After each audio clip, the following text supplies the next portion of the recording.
more nostalgia. Too bad. No more. Yeah, So So I'm coming into the delivery this morning, and I'm pulling in the driveway, and there is a huge tom turkey standing there, a wild one. He had to be every bit of 20 pounds. Yeah. I mean, just big old tom turkey. Got the fan out. He's all postured up to defend his territory there from the semi, I guess. Well, it's that time of year. Yeah. The first thought I had was, you just stay right there. I didn't get to have an Easter dinner yesterday, so give me some turkey. Sure. Make lunch. Yeah. Yeah. Yeah. But unfortunately, he took off into the woods. Yeah. Do you know if it was one of those rare and elusive Dording turkeys? It might have been.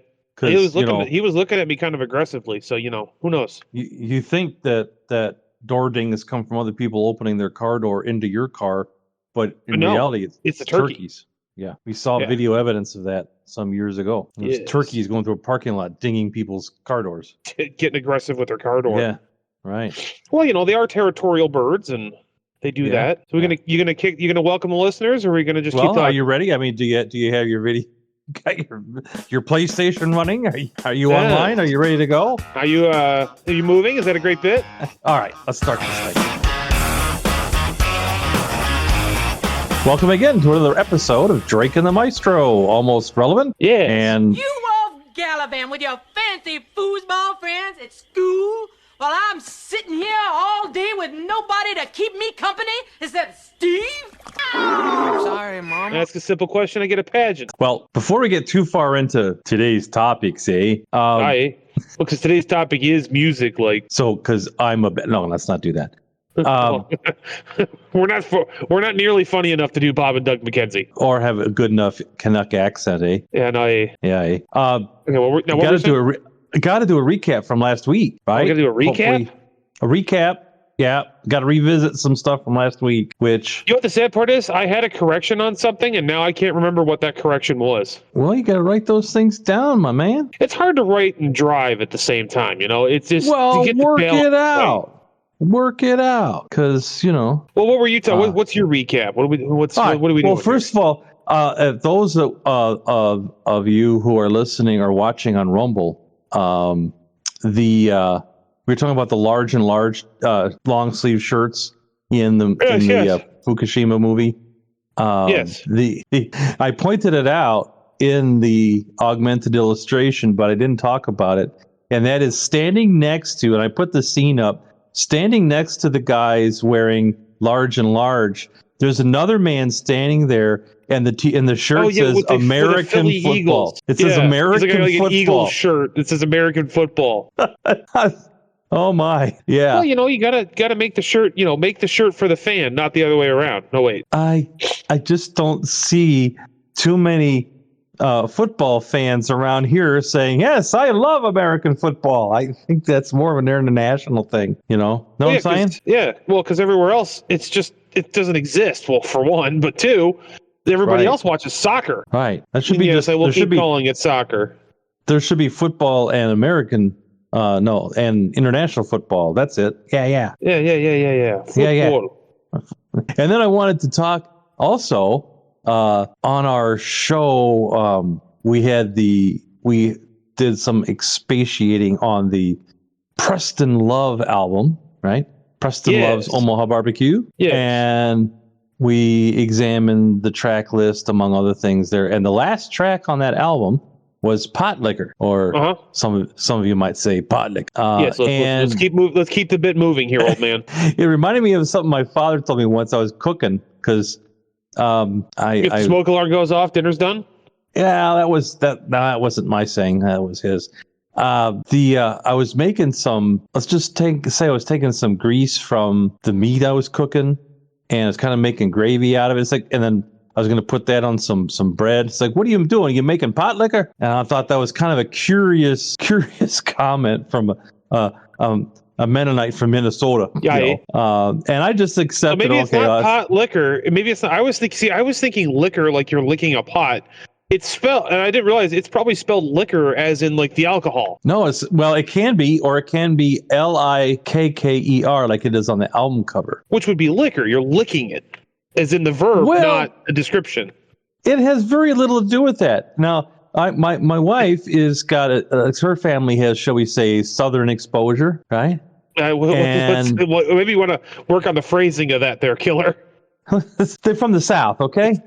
There you go. That's better. Half the family's from the South, and the other half's from Ireland. Yes. Yeah, the Celtic Southerners with an American Indian influence. It's a great thing. There's a lot of drinking and violence. No. Ooh, can we say that? Yeah. Okay. Whatever. Who cares? Yeah. They're all white. It's all right. Well, no. So she corrected me on what pot liquor is. All this time I've been because she actually watched the video for the last episode, which is just like, holy crap. Well, that's something in and of itself. Yeah, because she just listens to us on the sleep machine. Right. You guys just put me to sleep. Okay. Thank you. So she was like, yeah, that's not pot liquor. Pot liquor is it's a Southern thing, I guess. You got your greens and beans.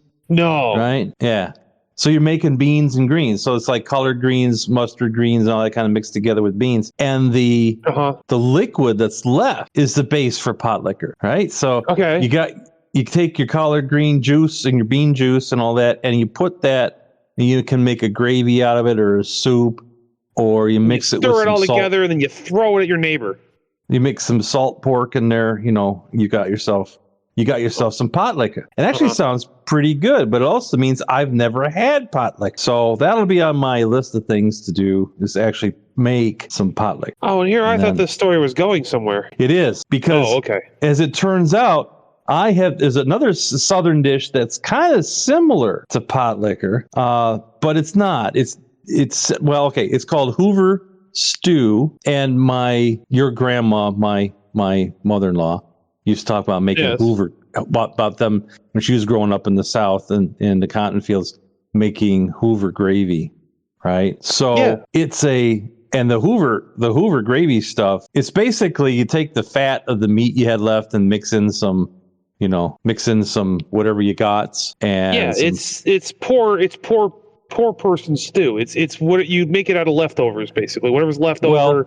That would be your Hoover stew, right? Right. Hoover gravy is kind of a cheap approximation of gravy. Yeah, you got like some little bit of flour, and you mix it in with funnier old man. Well, you mix the flour in with the pork fat, and there you got gravy. You're doing it, Michael Savage again. But then there's Hoover stew, and we've all had Hoover stew. He's still doing it, folks. I can't stop him. This is funny to me, because if you have ever been a college student or anybody on a budget, you've had Hoover stew, because Hoover stew is basically take the water from boiling noodles, and then you mix in some hot dogs. You mix some hot dogs in there, and then whatever can of vegetables you got laying around, or whatever vegetables are left over, whatever you can get, and you throw it in there, and that's Hoover stew. Yes. And we've all had it, because who hasn't taken ramen noodles, thrown some hot dogs in it, and called it a meal? Yeah, you're churching up your ramen. You got to make it. You got to make it good. Right. That's like a splurge meal too for college. You can afford hot dogs. Right. So that's a big deal. I mean, that's Hoover stew. Yes. So, okay. Was that going somewhere, or was that the point? Well, yeah. And that's not to be confused with Hoover sauce, which is a sauce that's made with... I feel like this is an episode for people that were born before the turn of the century. Can we move it along? I guess.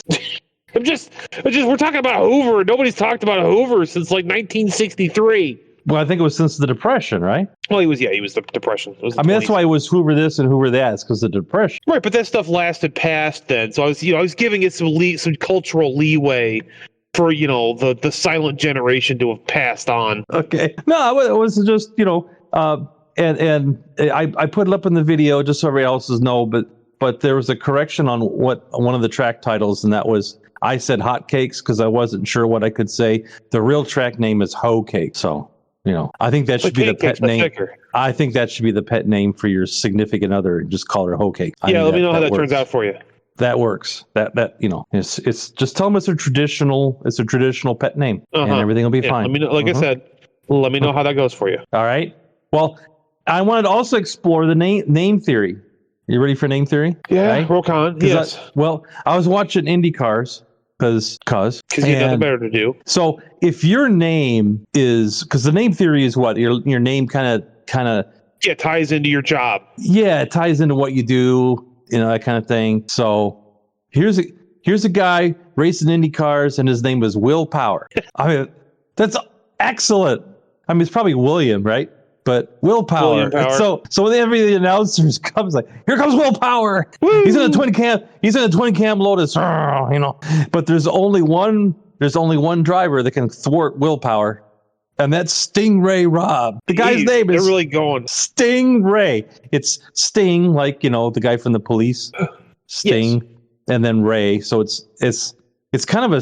I don't know. Is that a Southern name? It's a real Billy Bob Thornton sort of situation. It's a Billy Bob thing, right? But it's Stingray. And, of course, that's Rob way cooler. That's a name Rob that he probably wears sunglasses all the time, right? You'd have to, right? I mean... If your name was Stingray Rob... I mean, come on. You drive a Corvette, you wear sunglasses indoors. Right. I mean, right. At night even. Just like Corey Hart. Yeah. He wears his sunglasses at night, you know, to track the visions in his eyes. Yes. Yeah. So, yes. I don't know. It just made total sense to me that oh, yeah, okay, you know, because you got all the other exotic European sounding names like, you know, Palou and all that, those guys racing. And Andretti. Yeah. And then you got the two American guys, Will Power and Stingray Rob. Yeah. That's right up there with Willie Make It and Betty Don't. Yeah. That's right. And Seymour Butts. So I'm at the hospital, okay, and this is also part of the name theory. This is maybe the antithesis. This is the exception to the name theory that proves the rule, or I don't know. You can analyze this. So I'm in the hospital. You decide, listeners. That's right. You decide. Comment below. And I hear on the PA. Calling Dr. Howard, Dr. Fine, Dr. Howard. We'll bend over. Please report to the OR.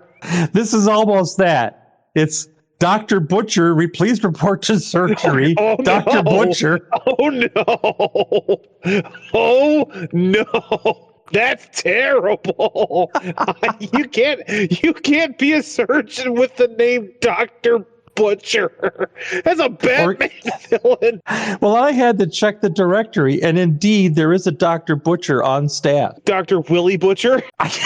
You know, he used to hook up with Will Power and Stingray Rob. Yeah, they're all from the same high school. Like, well, no, this is your surgeon, Dr. Butcher. Here's the anesthesiologist, the Stingray Rob. Will Power.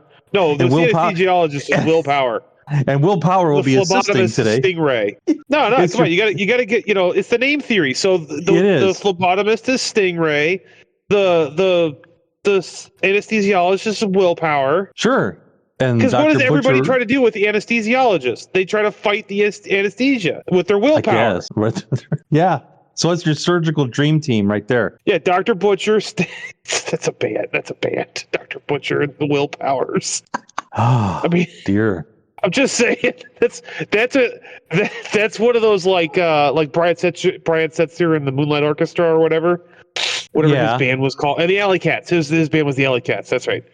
It's that situation. It's Dr. Butcher and the Willpowers. So is that the ironic name that proves the name theory? No, I think that's the name. No, that's not the ironic name. That's just the name that proves the theory. All right. Okay. Well, anyway, that kind of caught me flat-footed on that one. Like, what did I just hear?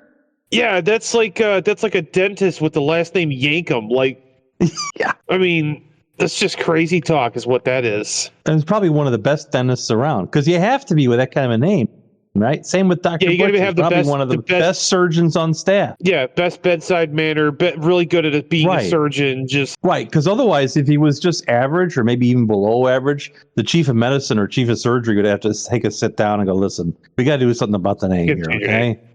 It's too on the nose, and we can't have that with you being a doctor. It's like, it's not okay. Or you got to pick up your game.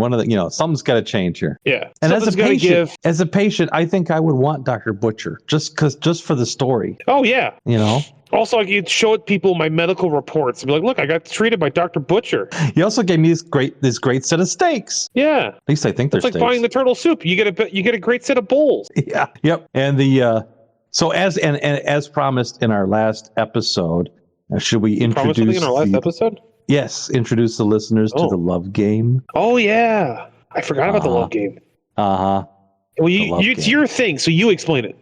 Okay, so the love game. So, okay, listeners, if you don't want your favorite music destroyed, you might want to skip ahead a few minutes here and do that now. Oh, but why are you here in the first place? Well, that's if you don't want your music okay. destroyed, why are you here in the first place? Yeah, you've been warned. All right. So the love game is real simple, and there's various levels. We'll just maybe discuss level 1. Well, we'll just start with the simple level, and then maybe we'll start with it and go. We'll go from. Yeah, that's right. Go from there. Basically, it's an easy way to create a song parody in your head while you're listening to whatever music it is you listen to. Yeah, say your wife is on a real love song binge, and you want to, entertain yourself while not upsetting your wife. Got to find out a way, or your teenagers dealing with the first, encounter, real breakup. And they're playing all the love songs. Right. So driving you insane. What you do is in your mind you replace the word love with drug, or its appropriate verb. Well, however, it's appropriate conjugation or whatever, right? So all you need is drugs, right? Yeah, I really want to drug you all night long tonight. Right, that's right. Mm-hmm. And once you've heard it, you can't unhear it. Yes, yeah. It's a whole thing. It's a lot of fun. It's fun at parties. You got to work it out, right? And the thing to do is for other people. Spring it on unsuspecting people in social situations and ruin their experience of their favorite love song. Or forever. Maybe you make it better. Or it's an enhancement. That's true. Could be an enhancement. It depends on the person. It just depends. Yeah, that's true. Yeah. So that's it. Well, maybe we'll, if requested, we'll cover the more advanced. Yeah, if we get comments or whatever, and people want to know more, there's a couple other levels. Yeah. Yep. And I was watching that one. Remember, I was watching that one show. It's over now. Thank goodness. Where you have to learn how to. We talked about that last episode as well, where you have to learn to hate the characters, let the hate flow through you. I think is what. Yes, let the hate flow through you. Right, and then the unnatural dialogue. They had some men were just kind of saying small. Right, and whatever Neil says. Yeah. Right, but they're also, and what was more disturbing to me, and I never touched on, was that the men were talking about their feelings in great detail and at length with each other. That would never happen, right? No, I mean maybe with modern males, but not my generation. Nowhere in my circle would I have one of my men friends or even acquaintance or a guy I just met at the Quickie Mart. Hey, Chuck, you ever feel like crying for no reason? Nah, right, yeah, you're definitely not getting that. No, that's like you're 3 beers deep and your buddy's going through a divorce and he asks you that question. Well, even then you kind of look at each other and yeah. So living the dream. I got you. There might be an "I got you, bro" in there somewhere, but it's never going to be. You ever feel like crying for no reason, Chuck? Yeah, not going to happen. I feel like that was a commercial at some point. They were making fun of something. It's like, hey, you ever feel like crying for no reason? No, man. No, or is that Office Space? Am I thinking of? It's like Office Space. Yeah, well, I think you might get. Beat up for saying something like that. Ever have a case of the Mondays? That was it. Yeah, that's what it was. When you come in on Monday and you're not feeling real well, does anyone ever say to you, sounds like someone has a case of the Mondays? No, man. So that's kind of our last episode. Blue collar next door neighbor. His walls are really thin. Nah, man. Which I can't hear anything you're talking about. I won't tell anybody either, man. Yeah, that's right. It's unfortunately way too realistic. Oh yeah, no, I've definitely lived in apartments that I knew exactly what was happening in my next door neighbor's apartment. I'm like, I don't. Should I be hearing know. This? Hey, that's illegal in 43 states, man. Stop it. You shouldn't be talking about that out in the open, bro. You need to go somewhere more private than your own apartment. Yeah. Oh yeah, you got a good point. So I was at the drive-thru, right? Uh-oh. I was. No, everything went well, except I was driving up to the window, and looking down, there is a striped silver tabby cat just luxuriating on the curb. They do that. Like they're below the drive-up window, right? Yeah. And the cat clearly has had some handouts before. So he's looking for his government cheese. He's got the seagulls at bay. They're all on the other side of the parking lot, and they don't dare come near. Yeah, and they're eyeing him like, dude, right? Quit bogarting all the treats. Right, and he's just laying there, and he looks very well fed. Got a nice heavy coat of fur, looking, Yeah, those fits. Looking like top cat, And he gets up every time the bag or something passes through. He gets up and like meow. Meow. I demand tribute. So I'm thinking, okay, do I treat the cat? Do I not treat the cat? And I asked the guy at the window, it's like, look like you got a kitty committee started here. It's like, oh yeah, he does that. He Okay. does that. It's like he does that. Oh, Yeah, he that's does Sylvester. That. He just does that. Right. Okay. So then I know I'm dealing with at least a member of the kitty committee because I do get the order and I reach in the bag and I try to give the cat a French fry, right? But I'm way up in the adventure van. The cat's way down on the curb, and it's interesting. He's positioned himself on the curb by a bollard, so you really, even if you wanted to, you couldn't hit him with the vehicle. Not that I wanted to. I was just thinking maybe, Kitty, you're in a dangerous spot. But then I started looking like, no, though? No, he's not. He's fine. He's fine. And he knows it. So then he stands up and kind of looks like meow, and I'm like, okay, here's a French fry. And he looks at me kind of like, how cats, when they look close, they kind of have that cross-eyed kind of look. Yeah, they kind of squint at you and they get cross-eyed. Right. And he's looking at the French fry. And so I'm like, okay, here you go. And I drop it on him. And it just hits him in the nose and falls on the ground. And he looks at me like, how dare you? Dude. Yeah. I can't believe you've done this. Where's the meat? Yeah. What is this pittance you have deigned to disgrace me with? So clearly my tribute was unacceptable to the king. And I just drove away. So he's clearly a discriminating beggar, and I would say distinguished. Okay, sure. It was a nice looking cat. Yeah, but he didn't look like some cats. You can tell, they're living on the street and they're not doing so good. Yeah, a little thin. Yeah, this cat was posh. This was definitely not an issue. You're gonna be okay there? Just a little bit of a hiccup. That's all. Yeah, no, he was definitely. He was not quite rotund, but. He's not starving. Well, Speaking of not starving, did you see the Chinese propaganda stuff about Americans doing manufacturing? Oh, yeah, it was great. I loved it. The Chinese are getting a little desperate. I thought it was funny. I thought it accurate, but tough, but fair. Tough air. Now the videos are like, they're clearly AI, and it's got these. I don't know if there are that many people working in American manufacturing who are as obese as the Chinese are portraying, right? I mean, there's definitely some walruses in there. I think the idea is that they think all Americans are that obese. Well, some of us are, and it averages out. Some of us are a bit of walrusy, and other of us I mean, the United States in general is a rather heavy country. So much so the FAA has had to go back and says, no, your passenger's not 150. Yeah. More like 200 and something, Yeah. And the little planes, the little puddle jumpers, they actually weigh everybody as they go on, so they make sure they get the weight correct. Because they had a couple of them. With a clicker at the door, like, okay, 1, 2, 3, hold it. Well, they have you walk over a plate, and they weigh you. Yeah, I know. Each person getting on. They get you on the cattle scale, and they weigh you. Yeah, that's right. Yeah. Because a couple of oversized walrusy Americans can bring down a puddle jumper if they get the weight balance wrong. If they're not put in the right spot, like over the wings or something, it could be really bad for the plane. Yeah, there was one that came down because there was too much weight in the rear, and then they put too much baggage on at the back. So there was a lot of junk in the trunk. Made the tail heavy. Yeah, and it was all okay until they tried to rotate it and hit V1 and then rotate, and then boy did they rotate.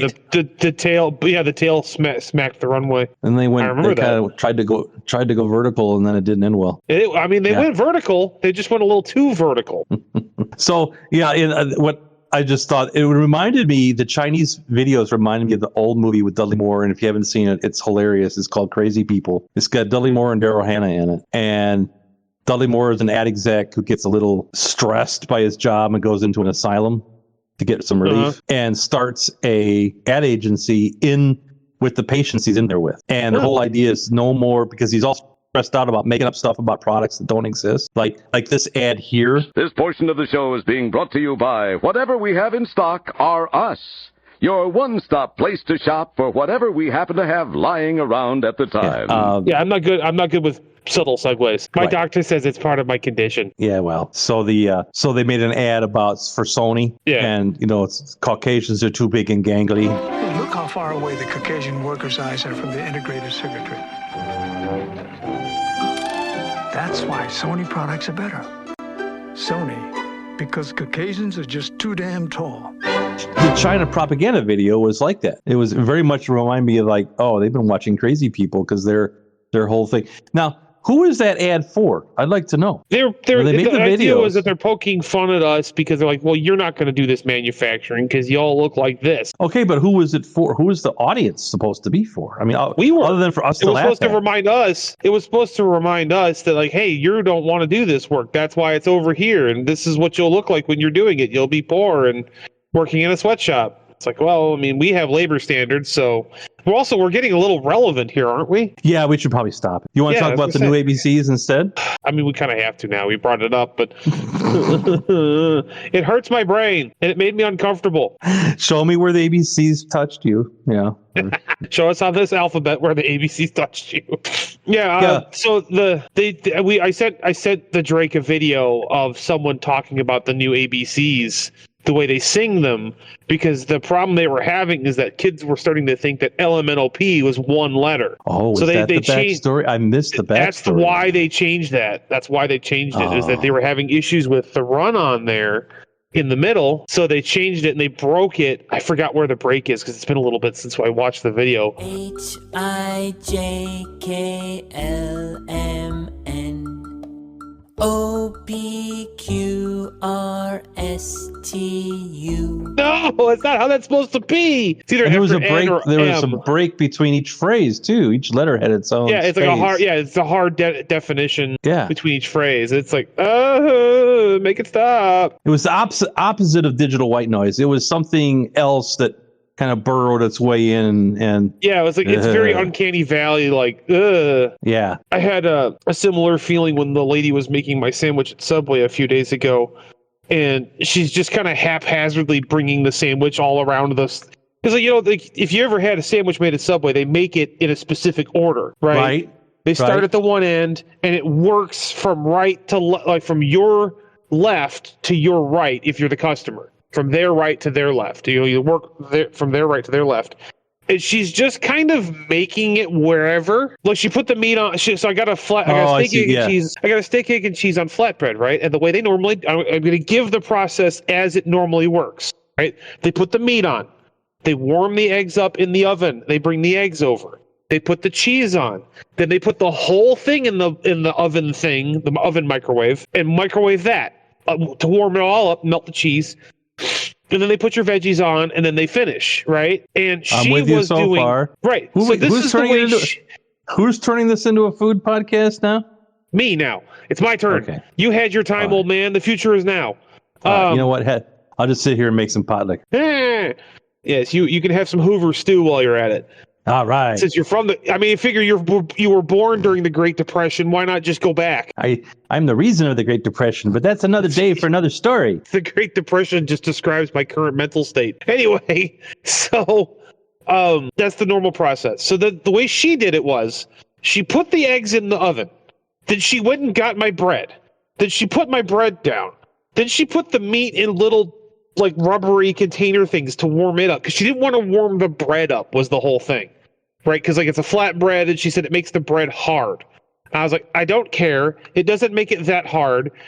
Just follow the process. What are you doing? I'm normally pretty laid back. So nature was getting disrupted. No. Right. She's disrupting the rainforest of processes here. And I didn't realize it was bothering me that badly until I'm like in the middle of the beginnings of an anxiety attack. Because it was just so out of order and so wrong. I'm like, You're not on the autistic no, scale. not at all. No.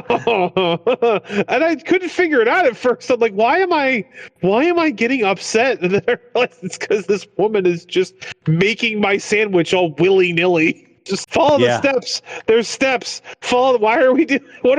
Why are you doing this? At least you came by it honestly. Got it from your I knew it was me. I knew it was like I just couldn't figure out why I was freaking out. Like, what's happening? I equated it to there's a video of a. Did you survive that, Rain? Obviously, you're here or there. Are you an excellent driver? I am an excellent driver. I'm also not wearing my underwear, but we're not going to talk about that. Maple syrup on the table, on the table, Charlie Babbitt. What was I going to say?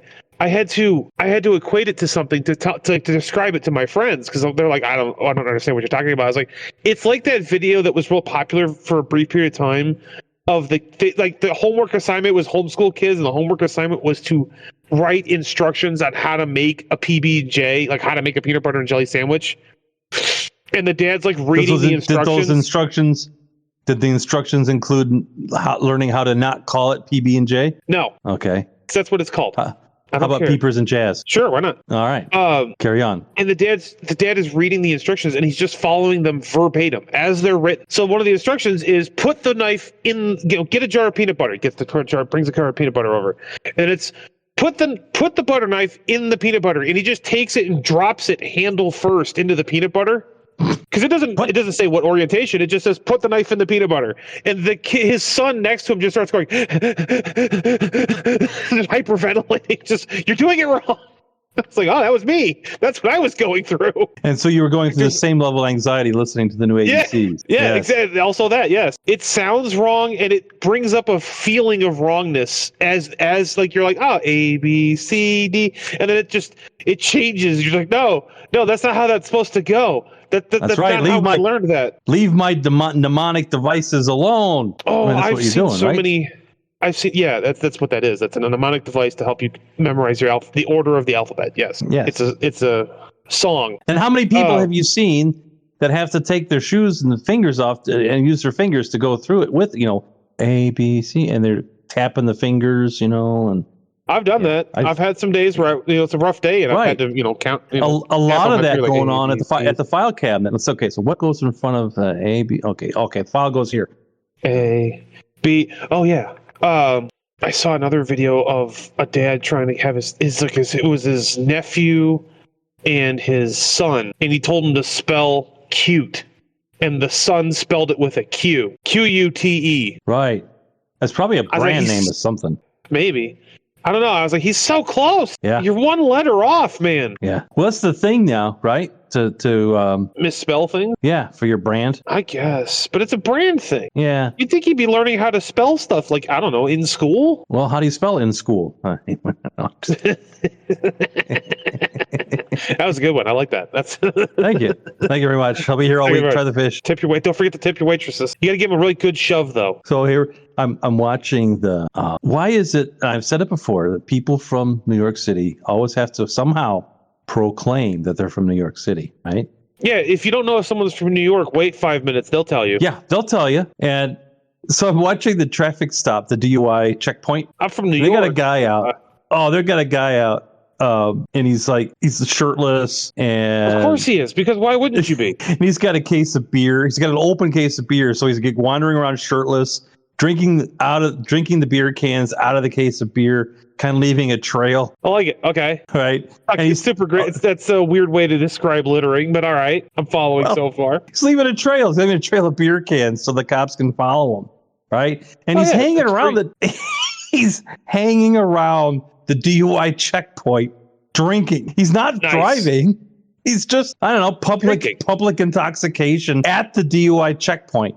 So I guess where else are you going to be publicly intoxicated? I mean, that just makes the most sense.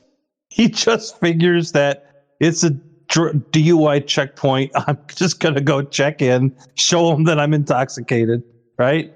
Yeah, we'll go from there. And he was having because he was probably drinking beer and, I don't know, putting your favorite energy drink, right? Monster, Red Bull, Bang, Monster, whatever. Rain, yeah, Ghost. Because he's Celsius. This dude's like flying. He's dancing around. He's moving around. He's all jittery.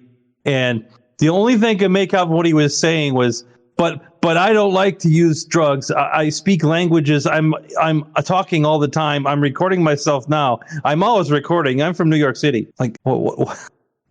What does that have to do with the price of tea in China? Or the fact that you're walking around shirtless and, as it turns out, shoeless, and you're hanging out with the cops at the DUI checkpoint. Shirtless and shoeless. That's listen. That's pretty standard, I guess. Yeah, he's that's outside. Part of the uniform. There's no dress code for being outside.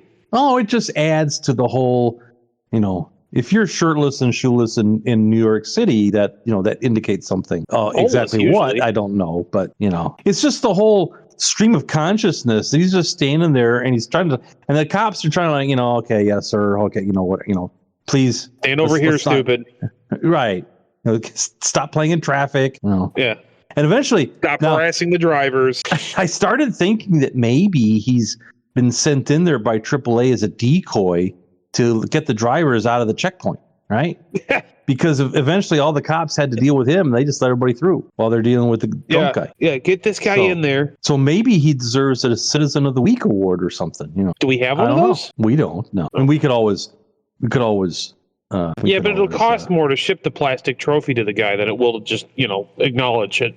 Yeah, we'll just give him a little plastic trophy at Conway Twitty and call it a day. Yeah, but he's got to come claim it. Yeah, because I got questions. Conway Twitty. That's why, because I got questions. Yeah. Many of them. And it was the same area I saw. You talking about turkeys? I'm going to bring this around full circle here. Because, okay. Right, cops I'm all about circles. They're stopped at this intersection, and turkey comes running out.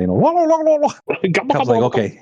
Hang on. And they're looking for, they're looking for some subject or somebody. Are they looking for a turkey? They're looking for a shirtless man toting a case of beer cans. So a turkey. From New York City. Yeah. And New York, turkey town. All of a sudden, turkey just comes out of the brush. It's in a residential area.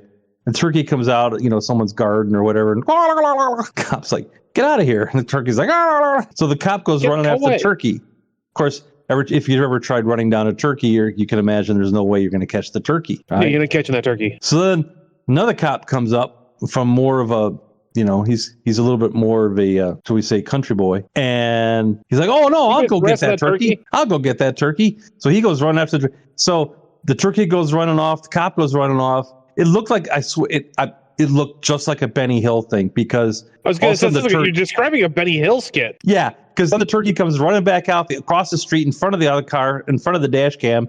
And here comes the cop right after it. Hey, come back here. Did you watch an episode of Reno 911 and think it was real cops? It's happened, but no, that wasn't it. No, this was the. Okay, I'm just making sure. That's what it sounds like. And then the one cop's talking. He's like, oh, I guess he's I don't think he's going to catch that turkey. And then the turkey comes back the other direction. The cop running after him.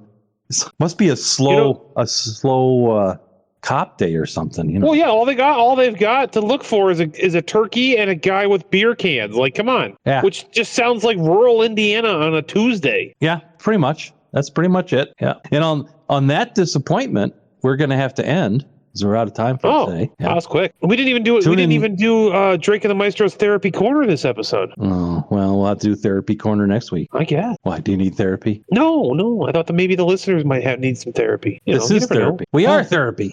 Yeah. Go practice your ABCs and tune in next time when the Maestro says, I'm a doctor. Nixon's and adios. Back.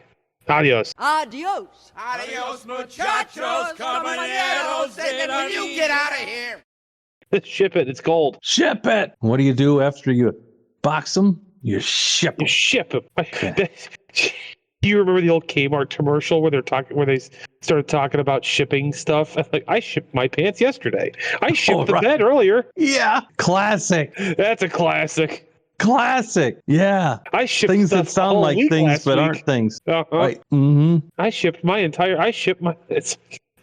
It's almost a love game. I love the product so much. Yeah. I love the product so much. I bought the company. Yeah. I did buy the company, but then they went bankrupt. Oh, well, you'll get that when you don't read your mail. I know. Did I miss a memo? Yes, you did. Yes, crap. Actually. Man. Every time. It is every time. Oh, well. I was going to say something else, but I don't remember what it was. That's all right. Helps to write them down, Well, it was an in the moment thing. Yeah. Well, that's tough. It's tough to remember what you were saying and then not remember saying it or whatever, however that works. I just had something to say and then I forgot what the thing was. So I didn't. Right. Because you were in the middle of saying something else and I, didn't want to cut you off.